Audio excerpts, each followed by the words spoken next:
You're listening to Heart with Saima, the podcast for people searching for that courageous person within us who wants to be inspired by listening to stories of ordinary people doing extraordinary things.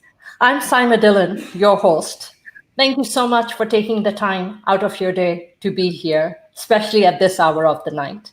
Let's dive right in. My guest today is someone who is connecting with us from Abu Dhabi. And I'm going to bring him on and I'm going to let Farrukh Hamid introduce himself and tell us a little bit about himself. So, Farrukh, welcome to Heart Thank with you, Saima.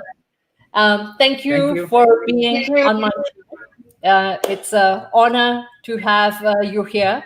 And so, Farrukh, go ahead, tell us about yourself. I'll move this over to you, and it's Well, yours. as you know, that I'm a resident of Dallas.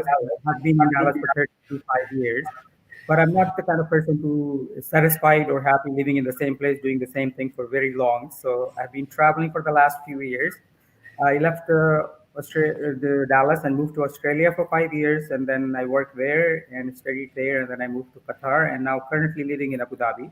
I'm a physician by trade, and my specialties include rehabilitation medicine and pain medicine, as well as regenerative medicine, which is my passion and close to my heart, working on improvement and quality of life. And this is my professional life, and my personal life is traveling. I really like to travel, and that's my passion too.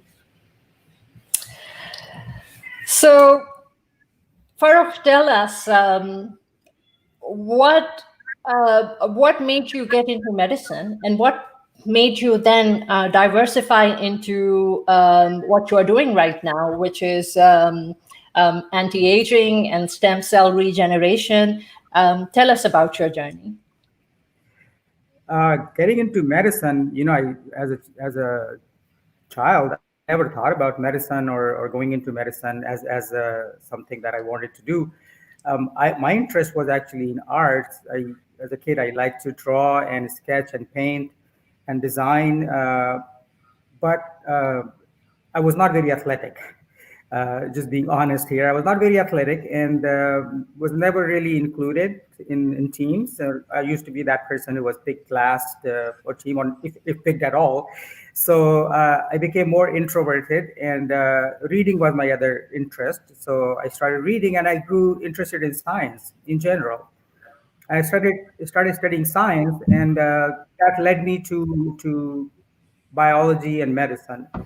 And I think life just nudged me in that direction. And so somehow I ended up in medicine. I excelled being introverted and not spending my time on athletics and sports. I had more time to read and study, and somehow I got good at medicine and biology, and that led me into moving into medicine. I did my medical school in Pakistan, and then I moved to USA for further studies. And I started out actually in surgery, and very quickly learned that that's not the personality I have to be a surgeon. I really like to be connected to my patients and spend time with them and talk to them. And so I changed my line of specialty, and I moved into rehabilitation medicine and pain medicine. So that was a conscious choice, picking the specialty that I'm in now. And as I started practicing, that was more than 15 years ago. And as I started practicing, I was studying in Dallas, University of Texas Southwestern. That's where I trained.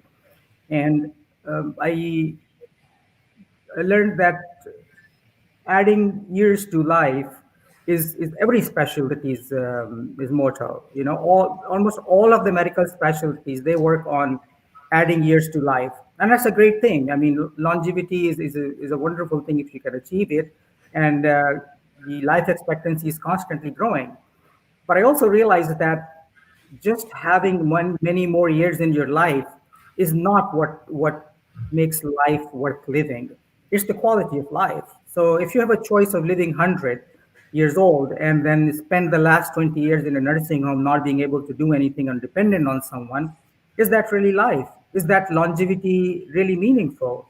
It can actually be a burden on Yeah. yourself, on your family, and on your society. And that happens very often, especially now that the longevity is increasing without improvement in quality of life.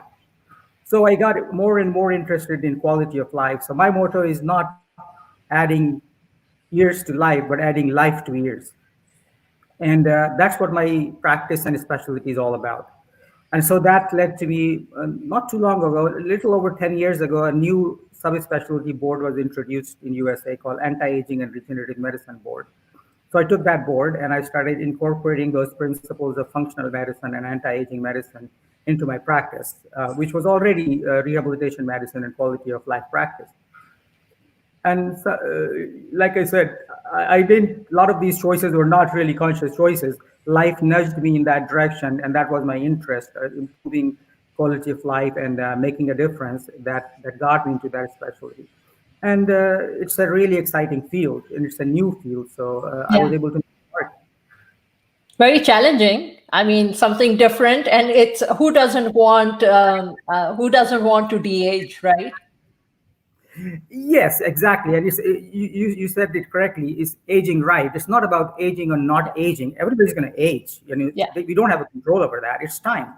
Aging is nothing but just movement of time. The time passes and we are moving in one direction. Time is linear. We can't change that, Yeah. and there is no reverse button on that. So aging right is the issue. Not aging is not the issue. I really don't really like the term anti-aging or reversing aging. It's about aging better, or Yeah. we call it age management. Just like weight. I don't like the term weight loss because there are people who are struggling with gaining weight, Yeah. and there are people who are struggling with losing weight. So it's weight management. It's the ideal, the sweet spot of your right weight. It's the sweet spot of aging, where you also have the maturity, you also have the health, and you also have still the passion to continue to do things that you enjoy. So if you have a choice, just tell me honestly, if you have a choice to be 13 again, would you like to be 13? I would like to be 13 so I don't repeat some of the mistakes. No, 13 in the sense of your body chemistry and your mental capacity and your control over your life. Honestly, I wouldn't. 13 years, I had hardly had any control over my life. Yes, I, that's I what I was, was I like. was Do I really frustrated. want to go to 13? Huh? I wouldn't Like, want to be really? because I was told what to do. I didn't really have a choice. Yeah. So yeah, people say, well, I would want to be young again. Young again is a very relative thing. I mean, uh, studies show that 30s and 40s are probably the people's best decades of life, Yeah. and people are scared to get there. So I don't know.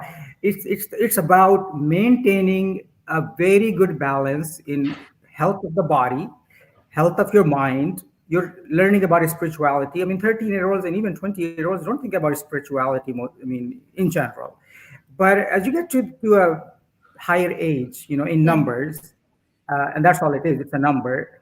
Is that you really actually try to understand what life is, and not just the struggle of passing the exams and getting a job and buying a car. You move a little bit ahead of that, and then you really start learning about life and enjoying life. And by the time, if you start losing your health, and if you start losing your functional ability, then life started losing meaning. So finally, when you start learning about life a little bit, you start losing the ability to enjoy it.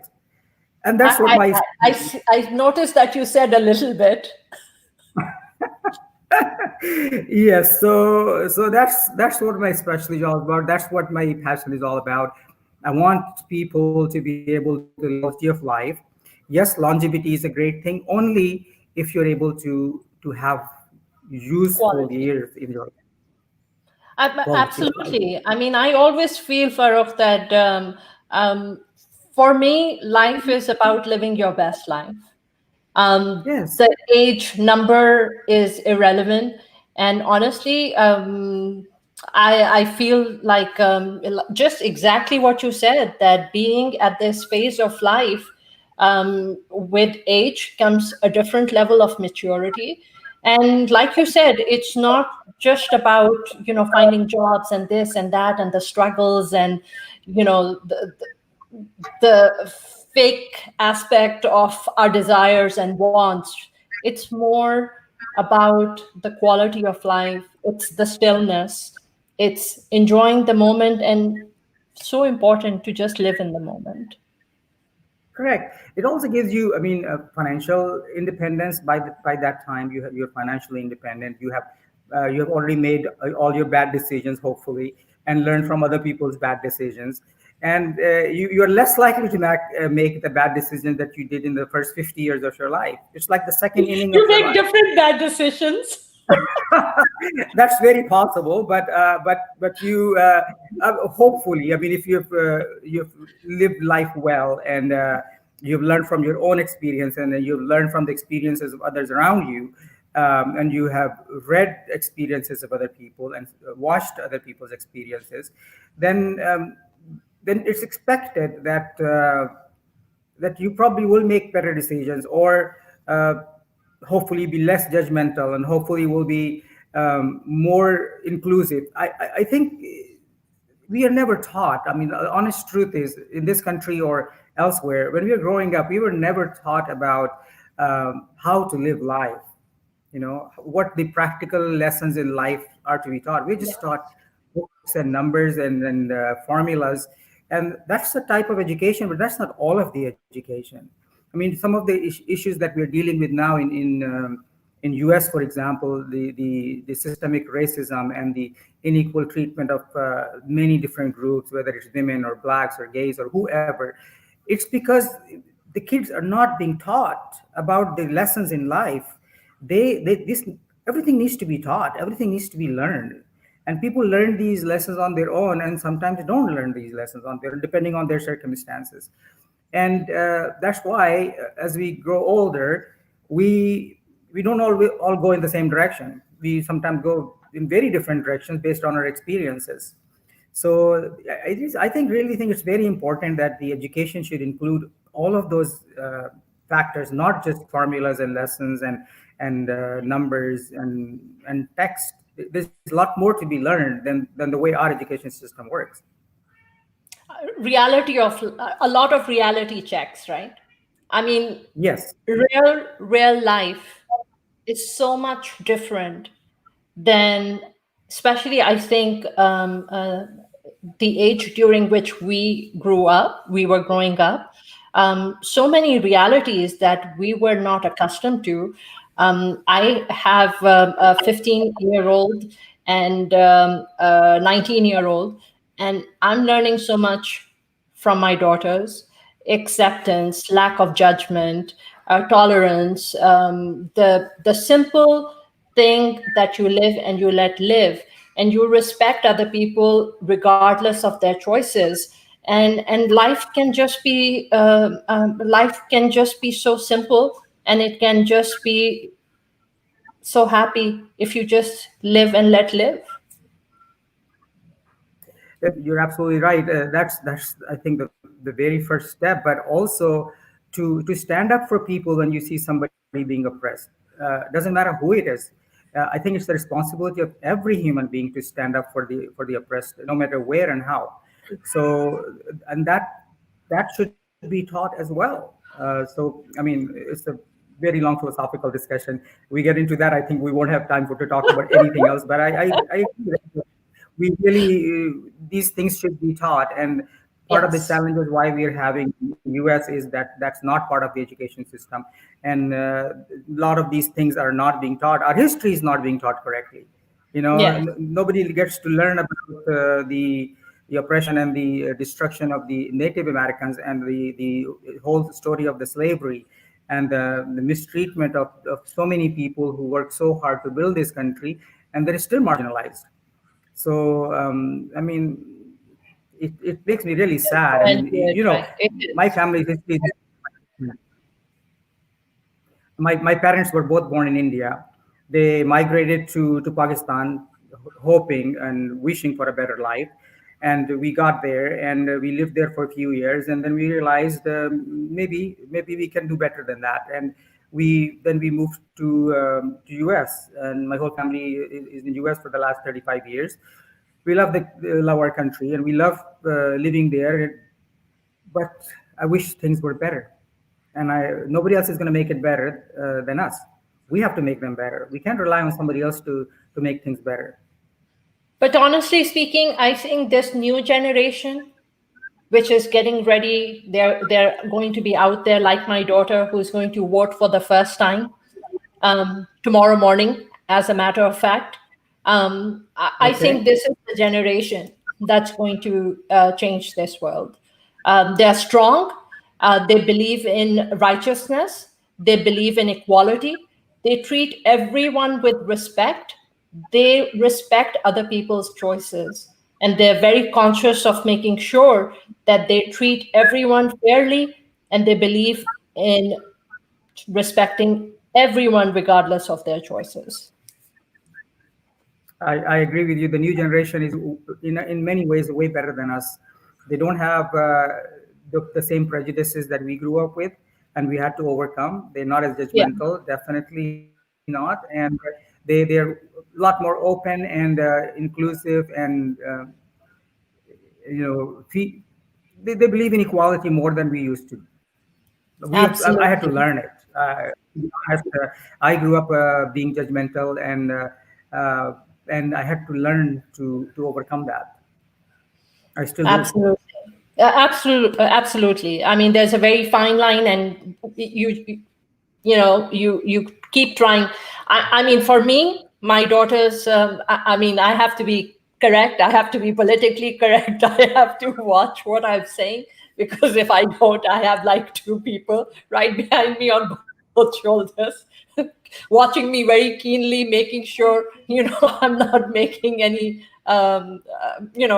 any mistakes. Otherwise, there's backlash from the back.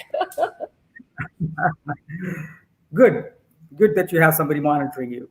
Yes, absolutely. They definitely are.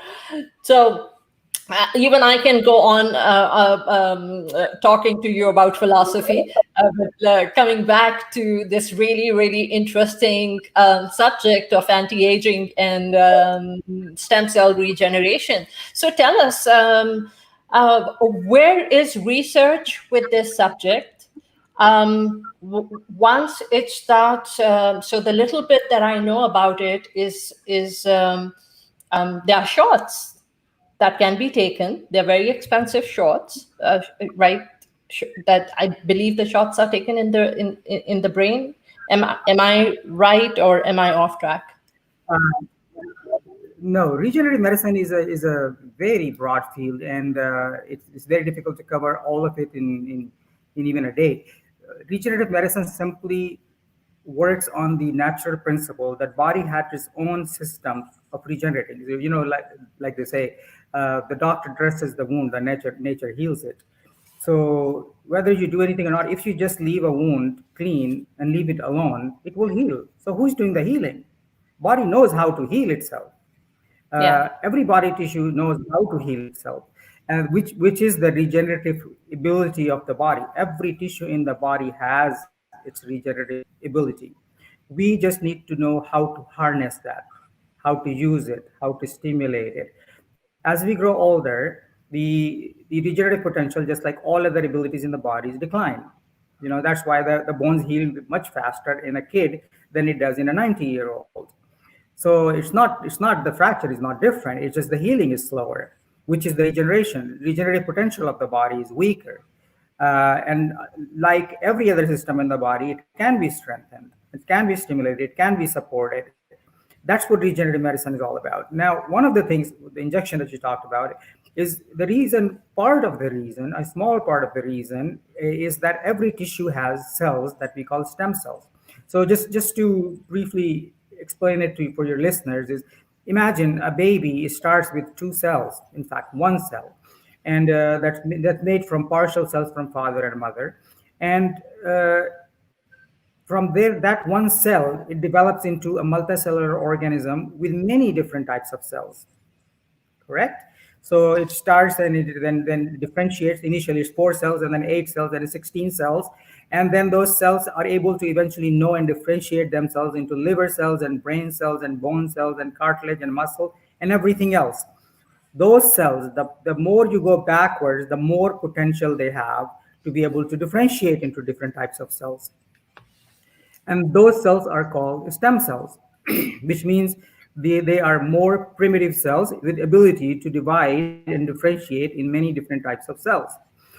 Those cells, as the baby is born, with many different types of cells, some of those cells stay trapped in every organ, every body tissue. So there are stem cells in the liver, there are stem cells in the brain, there are stem cells in muscle, which are more differentiated than the undifferentiated cells of a baby, but still have significant potential to be able to differentiate themselves and rebuild that organ. Does that make sense? Yes. So those stem cells remain with us after we are born. Okay, we call them adult stem cells.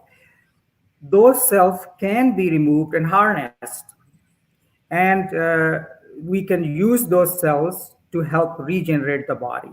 Now, these cells, the science has done a lot of research and development on these cells, and now we're at a stage where we can get one type of stem cells to function, and we can mobilize them and we can manipulate them into building other structures. So a liver cell can be used, or a skin cell or muscle cell can be used, and that cell can be through lots of complex procedures developed into a cell that can eventually form cartilage or bone or other body tissues.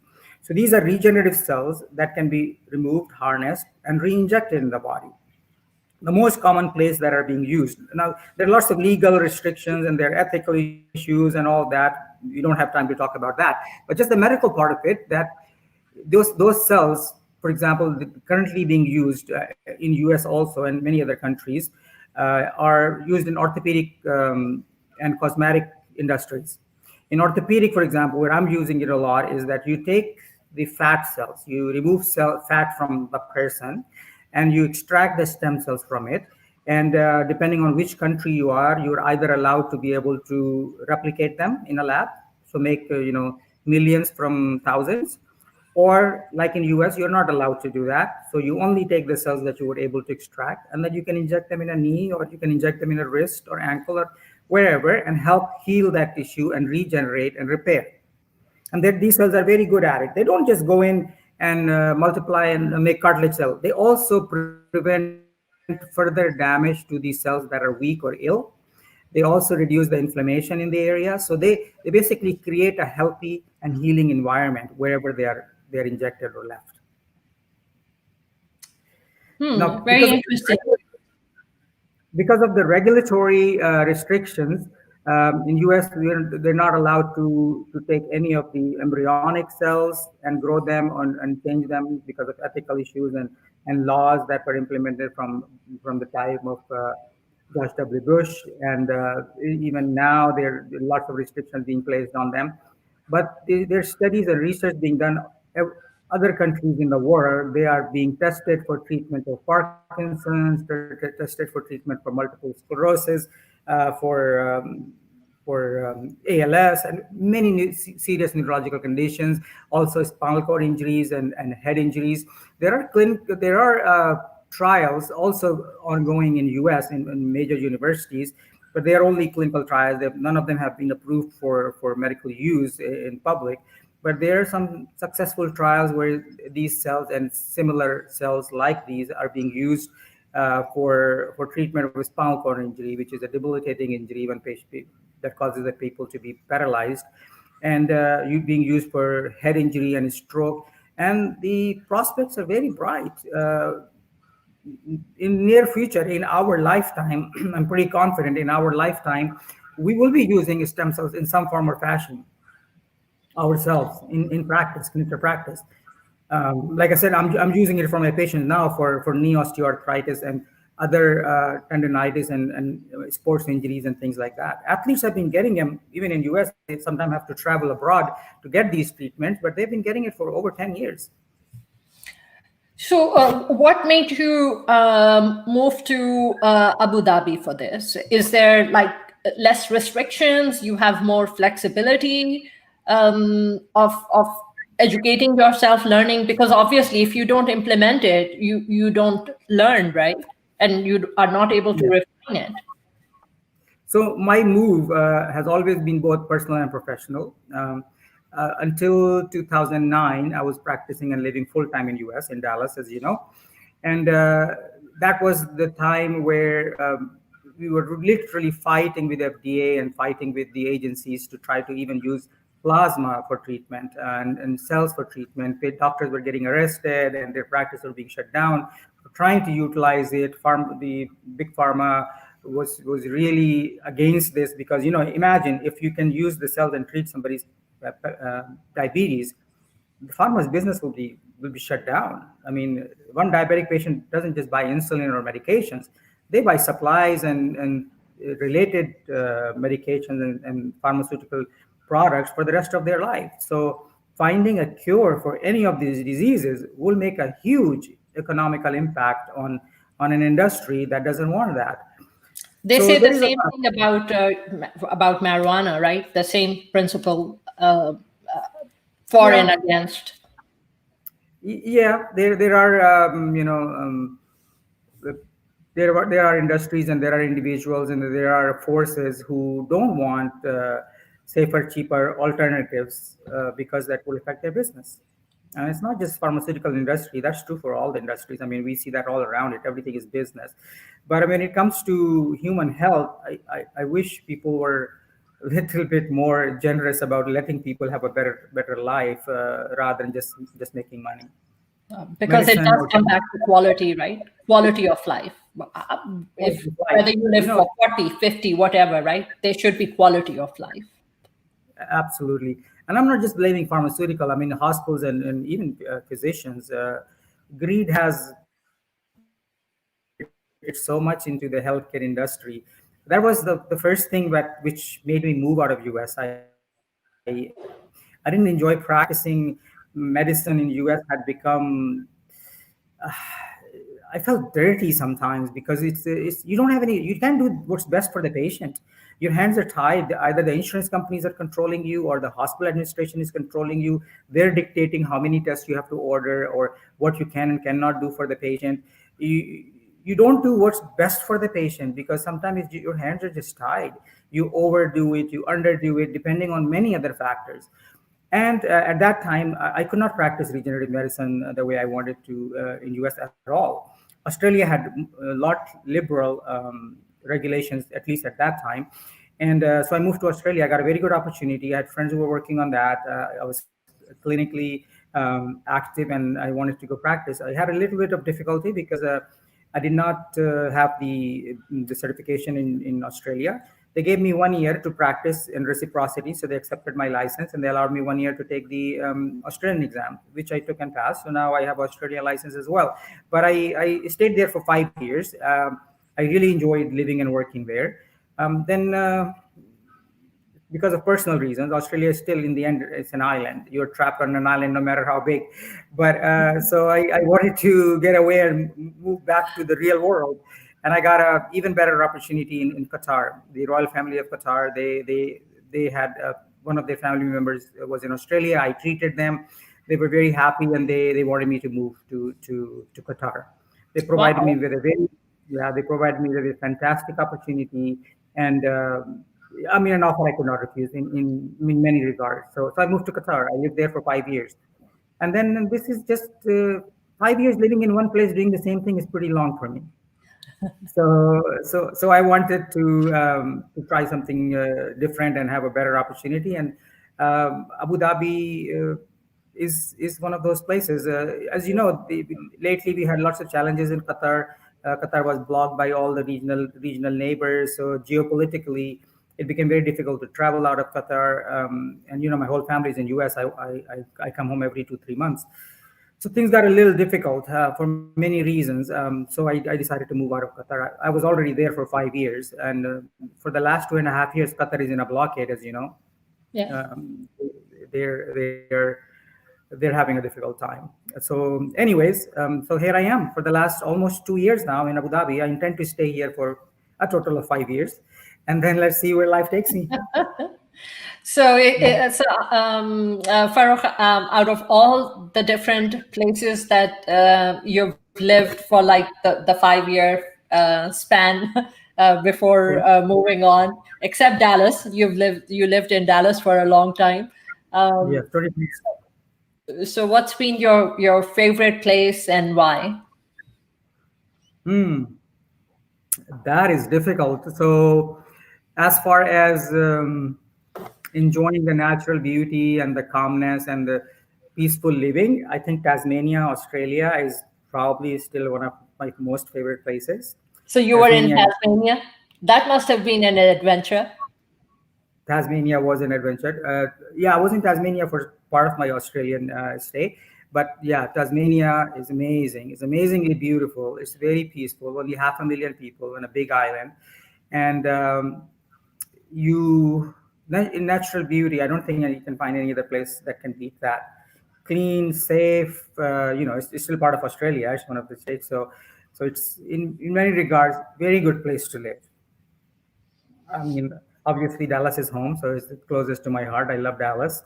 I live there. I spent most of my life I spent in Dallas. Yeah, So Dallas, no place will ever beat Dallas. But like I said, Tasmania is very good, and yeah, Abu Dhabi is amazing. I mean, yeah. Abu Dhabi for me, coming from Southeast Asia, is the best of both worlds. It I get is. to enjoy the culture, the food, the architecture, and everything that is good in Southeast Asia. I get to Mhm. enjoy all of that, and it has the safety and the infrastructure of the West. So it is for me. It's the best of both worlds. So, if you, so where do you think you will end up in your next 5 year batch? Back to Dallas, So, maybe? well, Dallas is always home. So I still have a home in Dallas. My whole family, my brothers, sisters, mom, everybody's in Dallas. So Dallas for life is home. But what I intend to do is now I'm becoming hopefully a little bit more self-actualized and a little bit more mature in my thinking and spirituality. I want to, within the next 5 years, I want to stop working for a paycheck and start working just for making a difference. So I really want to go work next after this 5 year stint, work in Africa, and I'm looking for opportunities.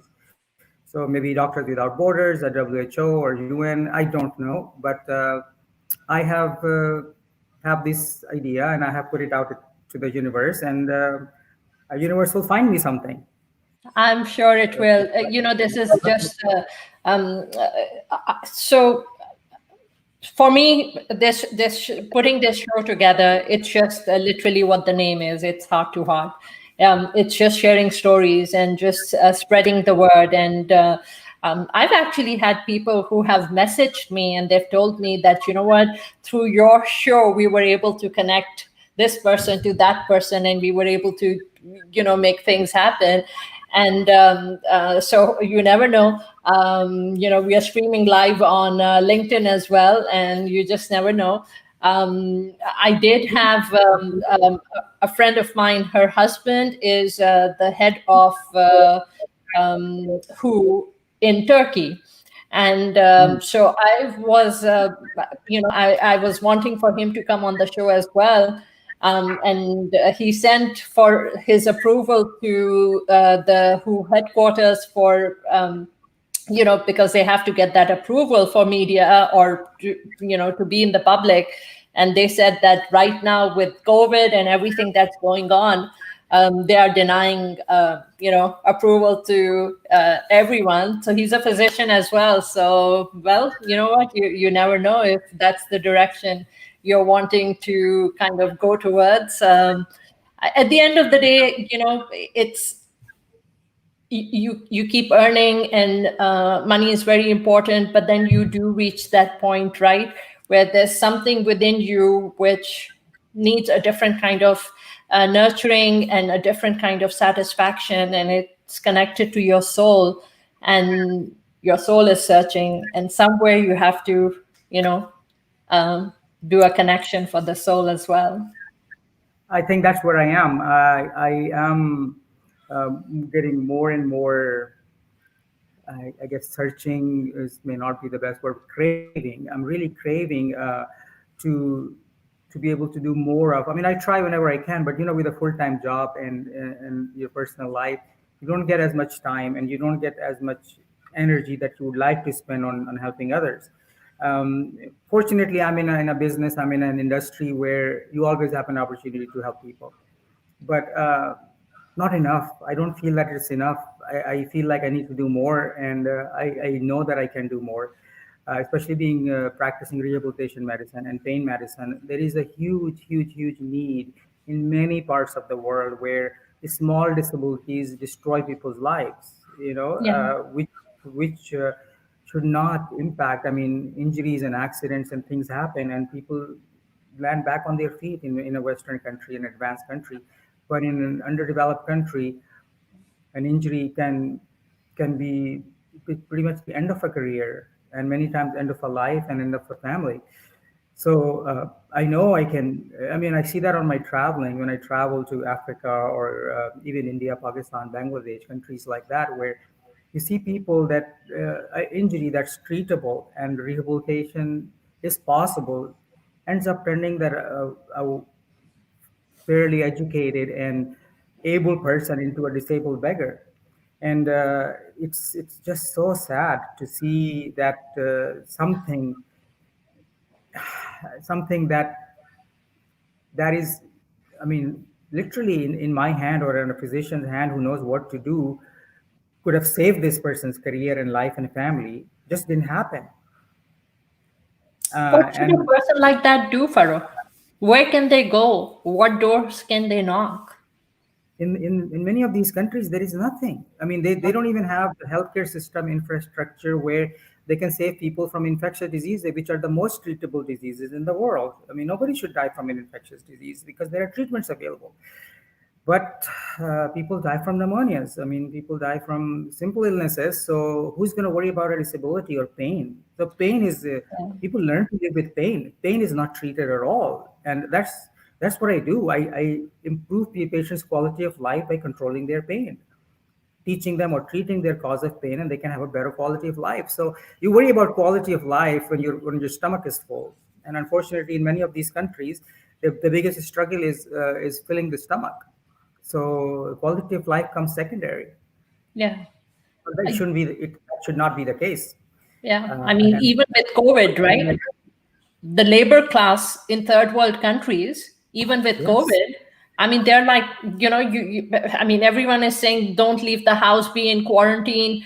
But if we stay in quarantine, we're going to die of starvation. So, should we die of starvation or should we die of COVID? yeah. I mean, dying of starvation is certain. Dying of COVID is a possibility. So Yeah. somebody has to make a choice. Obviously, they're going to make a choice that has less of a risk of dying than with starvation. It's a certain death. So On that note, what's your opinion on what's going on with COVID? COVID is an infectious disease. We've had illnesses like this before, Ebola and SARS and all of this. COVID is more infectious, and but it's not as lethal as Ebola, for instance. But because it's so infectious, there are easier, simpler ways that if people. The thing is, in situations like this, in infection control, one or two people or uh, one industry cannot stop it. Everybody has to participate. And the problem we are having in many countries like Brazil and US is that we have people spreading misinformation. They've made it so politicized, and they've Yeah. made it, I mean, they are spreading ignorance. It's just so maddening to see that America, considered to be an educated country and people supposed to be sensible enough to have a democracy, if that's not true, they don't know who to vote for. They don't know what's good for them. So they are listening to really idiots who are spreading misinformation, and and it's really hurting everybody. But that's what people If do, right? People spread misinformation because it's all out there and nobody knows what's right, what's wrong. Whatever comes on our screen, we see it go down news feed. We are like, oh, you know what? That's happening. Share, share, share, share, share without any kind of verification. That's a very good point. I think this sharing thing, everybody needs to take responsibility for it. I tell my mom this all the time. I tell my other friends as well, who think they're doing a good thing by spreading the information they receive from someone. And I tell them, please don't do that. You cannot blame it on somebody who sent you something that was incorrect, because now you have become part of that misinformation spread.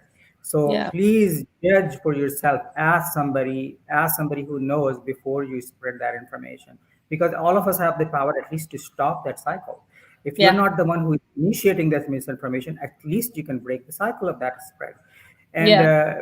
there are ways. I mean, we have individual responsibility. We can't just blame the media for it either. The media has a big responsibility, but we need to verify on our own. I mean, we have health experts who are telling us consistently the same thing, not just in Yeah. our country. There are health experts telling you everywhere in the world, telling you what is right and what is wrong, what needs to be done.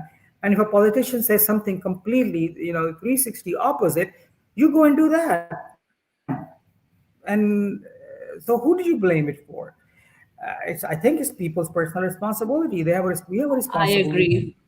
We need to research. We need to know who to believe. I mean, if somebody tells you that putting a pin in a voodoo doll will help your back pain, are you going to go do that? And if you're going to do that, then you have a responsibility. You can't just blame Absolutely. the people telling you that voodoo doll will help your back pain. Absolutely. Farrukh, tell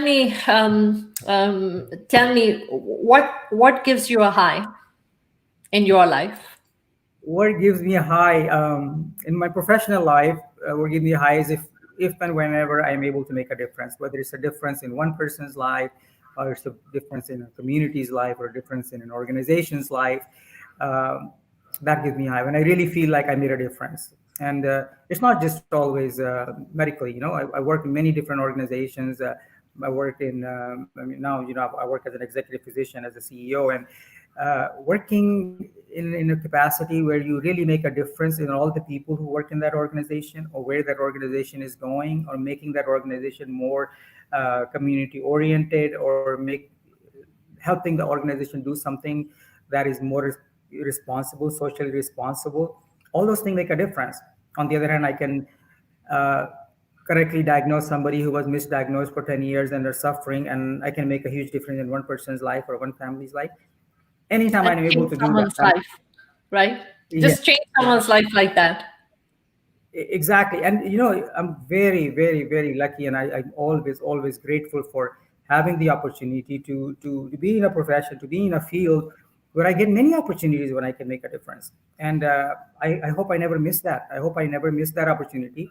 I'm sure in my life I have. I mean, I'm sure there have been times where I was not able to do what was best for the patient, or I misdiagnosed somebody myself. I mean, there was a time when I was early in my career where I'm sure I've made mistakes too. But Yeah. now when I catch somebody where I can find somebody that I said, okay, well, whatever happened, happened, forget that. But now I know how to fix this, and I will fix it.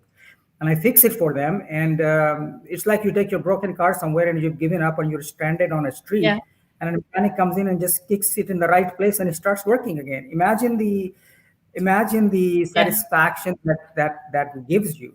When That you're gives me a hopeless, right?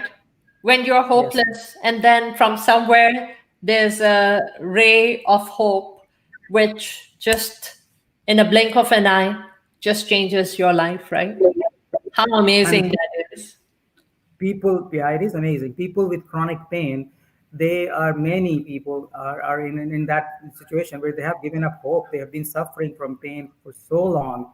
And you know it's a miserable life to be constantly in pain.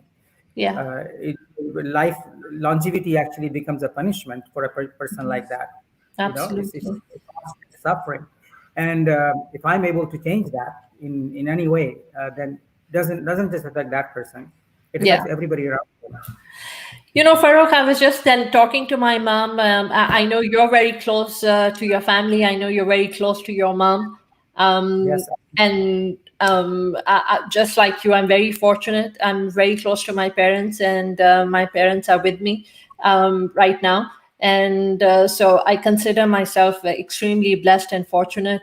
So I was just telling my mom this afternoon that when you get a chance to touch someone's life, consider it a privilege that you're in that position where you can touch someone's life, even if it's something small, a smile, uh, just anything, because it's the universe giving you that opportunity to do what you are sent into this world to actually do. So it's a privilege for you. It's not a favor that you're doing on someone else when you do something for them. This is something for No, you. that is very, very true, and I try to live my life by that principle. I hope I do it, and I hope I'm getting better at it. That I even thank every time I see a new patient. I thank them for trusting me with their body and with their health, because it's an opportunity for me.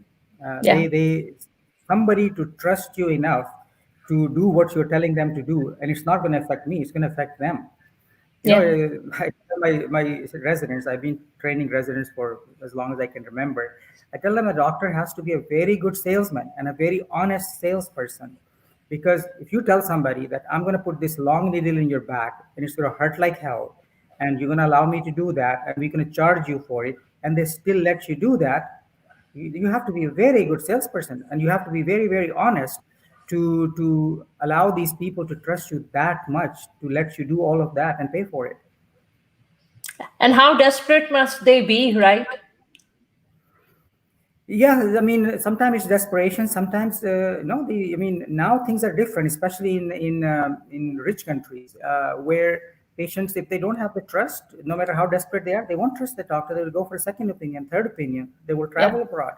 They will not. They will not. So I thank my patients for having the trust and faith in me and allow me to do it instead of going for a second, third opinion. Sometimes I am their third opinion.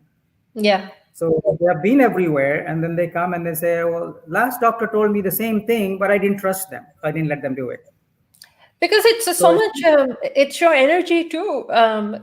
Your energy shines from within you, I feel. And people don't realize it, but whether it's trust, it's transparency, it's authenticity, these things, they radiate, and your energy carries forward. There are times when, I mean, and right there, I tell people, don't just do something because I'm sharing it. Do your own due diligence, because yeah, it is my intention to bring out whatever I think is best and which can touch lives, or spread knowledge, or do something for the betterment of the masses, or even just one single person. But you still have to do your own diligence, um, because it's that's very all. true.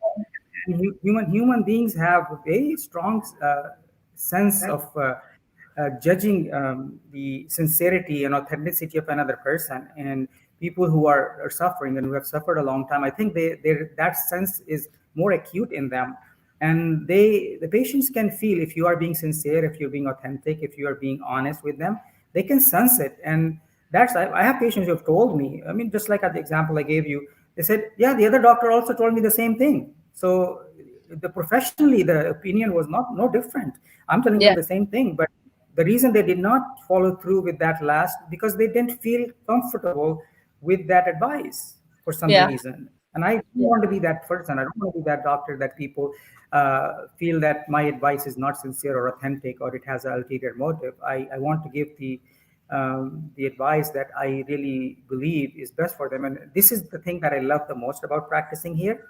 I don't have to think what's going to stop me. I'm going to do the thing that's best for my patient.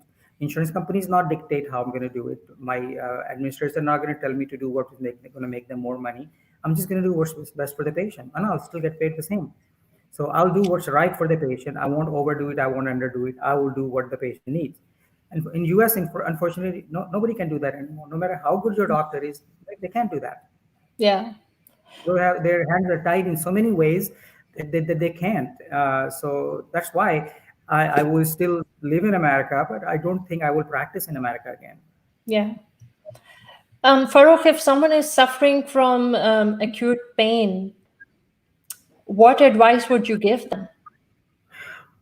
So acute pain is very different than chronic pain. Acute pain generally is from something that's being damaged, like if you had an accident or a fracture, or you're having appendicitis or heart attack.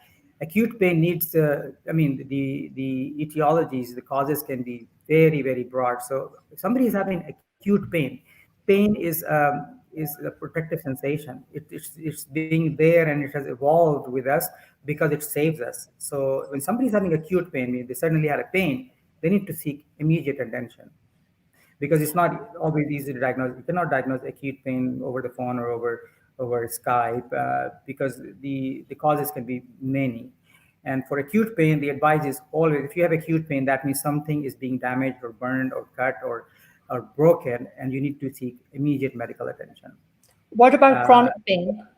Now, chronic pain is very different. Chronic pain is, by definition, is pain longer than 3 months in a place or cause. So the causes of chronic pain and the treatment of chronic pain is very different. So chronic pain happens from, say, for example, chronic muscle injury, osteoarthritis. It happens in cases of multiple sclerosis, after a stroke, many different reasons for chronic pain as well. But chronic pain is not an emergency. It's not an acute problem. For chronic pain, my recommendation will be to go treat it somewhere that's a multidisciplinary uh, hospital or clinic or care center, because chronic pain is not just one thing. Chronic pain has many different parts involved, and there is a psychological component to it as well. So you need to go someplace where you have not just a physician writing prescriptions and suppressing the pain. That's not pain management. And a lot of people unfortunately do that, and a lot of clinics unfortunately do that. You just go in, they prescribe pain medications, and people just get addicted. That's why we have this, prescription dependent narcotic problem in the U.S. There's so many people addicted to the narcotics. These are not people who buy them on the streets. These are people who are prescribed narcotics. So the number one problem, narcotic problem in the U.S. is prescribed medications, not street drugs. Unfortunately, people think that all the people who are addicted to narcotics are buying them on the streets. That's not the case. Most of the patients who are addicted to narcotics were actually prescribed narcotics, and they're still being prescribed narcotics Yeah, in higher because it's the doses. easy way out, right? And all of those patients are chronic pain patients. So that's what chronic pain is. Chronic pain is difficult to treat. The person really, the care provider really needs to understand chronic pain. They have to have training in chronic pain. There is a board certification. There is a special board just for chronic pain. I'm actually board certified in pain management. So I know there is a lot to learn about chronic pain. You can't just go to a GP and say, "Oh, I have pain," and they give you a narcotic and you're feeling a little better for a short time. That's not pain management. That's actually very wrong. It's criminal to just prescribe narcotics to suppress pain.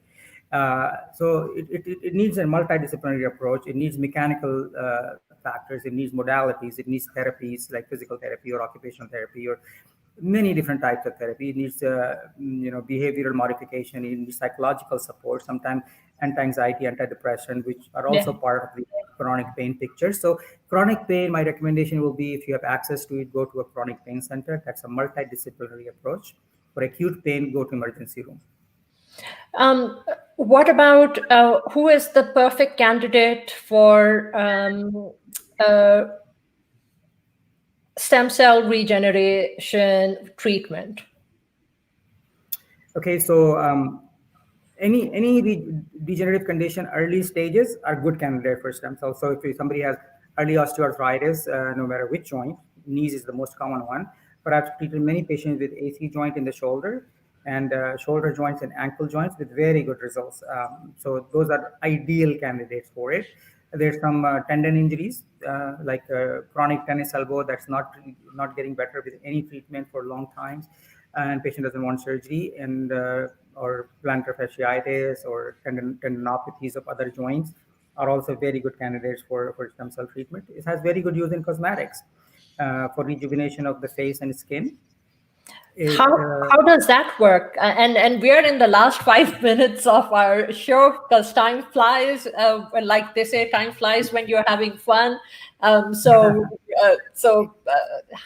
if I wanted to DH by what 10 years, just hypothetically, what should I do? you might have heard the term stem cell facelift. A lot of those advertisements are just fake. They say stem cell facelifts, and there isn't really nothing to do with stem cells. But there really is this, so what you can call a stem cell facelift. For millennia, for centuries, surgeons have used fat transplant, like they remove fat from somewhere and put it Mhm, somewhere else. Been doing this for a very, very, very long time. mhm, So acceptable. Now, only thing that has improved and that we can do now that's even better is taking the fat but emulsifying it and making it micronized so you don't get lumps. Before they used to do fat, and the biggest problem was people will get lump because fat will grow.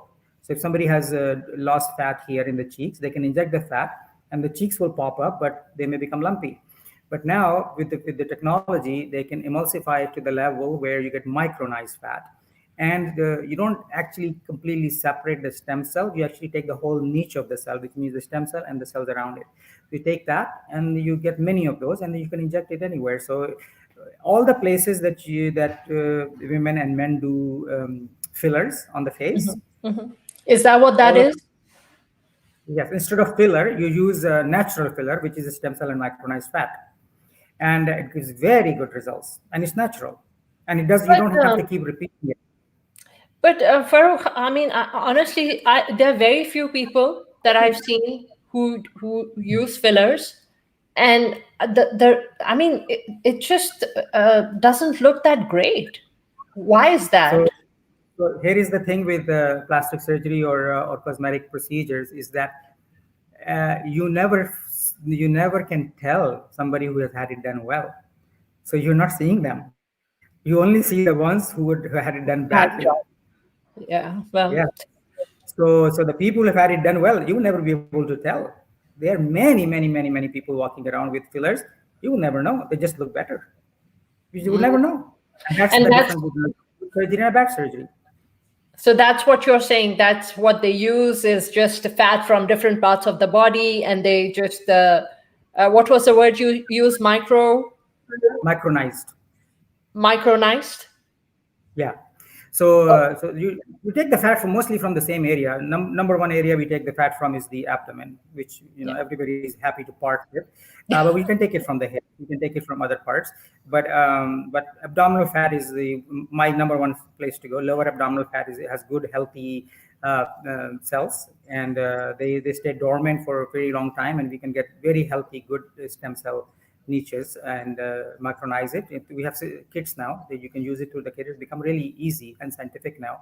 It used to be very difficult. You have to centrifuge and you have to do 2 syringes to emulsify it. We don't have to do any of that now. It's really easy, and it's shorter procedure. It's really painless too, and it's no more painful than a filler injection.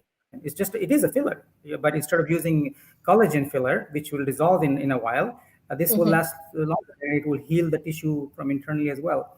Plus the micro needling, the micro mhm. needling technique, that's Uh-huh. a regenerative medicine technique. All it does is it just creates micro injury all over And the that's skin. good. That's something good to do.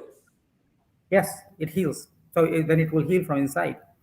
We do that for muscles also. So we do needling for muscle also. So if you have a chronic pain in a muscle, I can Uh-huh. take a needle and create a micro new injury, and the new injury will heal from within. We don't do anything, no medicine involved, no nothing involved. It's just creating a new injury. Imagine if you have a wound that's not healing for a while, you have a thick scab on it. The best way to do it is to remove the scab, scrub the wound, make it bleed and fresh, and it will start healing again. It's the same concept, allowing the So body to heal. heal on its own. So Heal on its just own. like no wonder you enjoy just practicing in outside of US where you are able to do what you think is best for the patient, Yeah. and the freedom to use your experience, your knowledge, your capability in the best possible way to heal people. Yes, I like that. I love that. That's part of the reason why I'm here. And I love living here, honestly. I'm sure you have Yeah. been to Dubai and Abu Dhabi. It's a great place to live. Absolutely. And I was going to be there in March, but then COVID happened, and then everything kind of went haywire. And now my Next time daughter you are was here, definitely come visit me. I'm sorry? Next time you're here, definitely come visit me. I live here all Absolutely. around. There's sea all around me, 360. We have the sea. Maybe you can see. There's a sea all I around see me. some. 360 view. Yeah. It's a beautiful place. It's an island. It's a small island Yeah. in Abu Dhabi. Great place to live. Very peaceful, very beautiful, very, very safe. Wow. It sounds like you're living your best life, and I'm slightly jealous.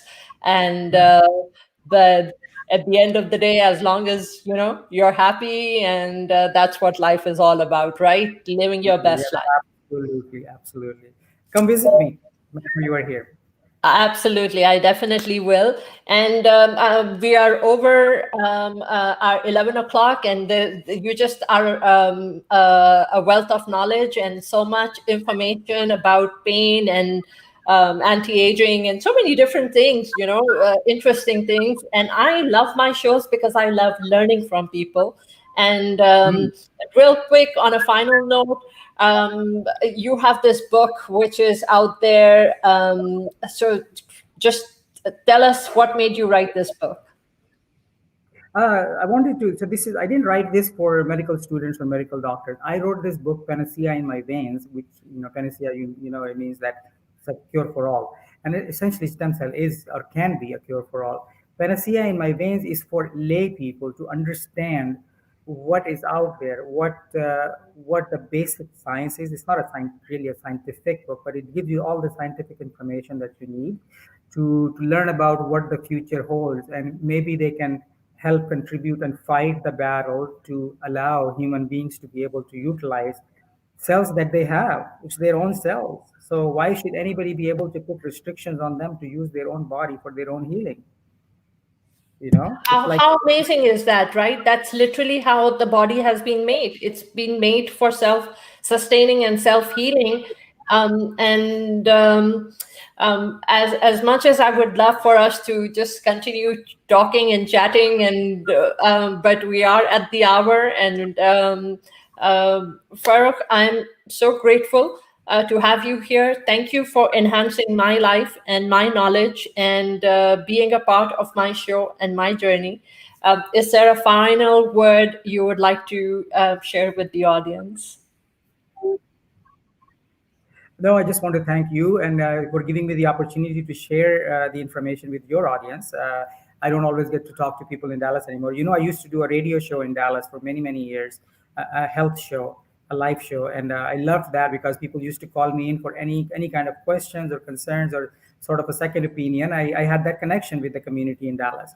But since I moved away, I've lost that connection. So I feel like today I had the opportunity to speak to some of those people Yeah, that have been listening to me on radio for a long time. So thank you yeah. for that. Absolutely. Farrukh, on that note, thank you for being here. And heart to heart with Simon. Thank you guys for watching. Thank you for your love. And I am just so grateful. Once again, thank you so much for carving out the time to hear what was shared on today's podcast. Don't forget, we have some free books from Farrukh for the book that he's written. If you email me at vip@simadillon.com and share your address, email your address to me, Farrukh would love to send you a copy of his book. Thank you for watching.